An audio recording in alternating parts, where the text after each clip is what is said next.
In our last video, we went through an overall setup of the isometric mid-thigh pull. Next, we're going to go through the details of how we set it up so that you can be a little bit more specific about your testing. All right, so Crystal, I'm going to have you step up here again, feet about hip width apart. Now, a lot of times, people, this is a good example, will start with their feet a little bit too far back on the platform. So I'm going to have you scoot forward just a little bit. Excellent. Good. Now grab onto the handles here.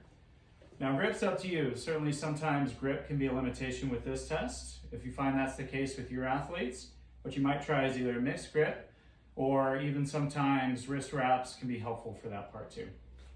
So what I'm having you do next is bend your knees a little bit. Right, this test is isometric mid-thigh. The definition is we want the start of the second pull of a clean movement. So what I'm having you do is bend your knees maybe a little bit more. There you go. Good. And then we're going to attach this onto the chain. We like the chain for this because, our laboratory force plate setup using a barbell, a lot of times we have to flip a collar over, and we have limited variations or levels that we can set that bar at. So sometimes the levels may be a little bit too wide.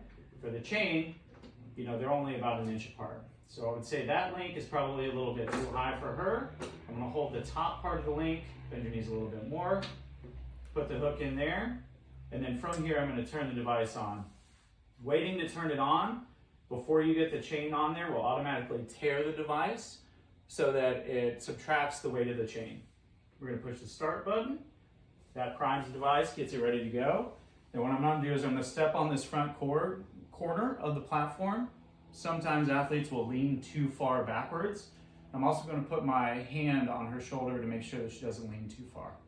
And then go ahead and take the slack up and pull hard. Pull, pull, pull, pull, pull, pull, pull, pull, pull, pull, and relax.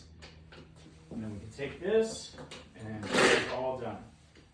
Certainly we want some loud, vigorous encouragement. We know that the cueing can be important, so make sure you're giving them all the effort and energy that they need. Thanks for watching. Be sure to follow us for more videos at peakforcesystems.com. Follow us on Instagram at peakforcesystems. Thanks for watching.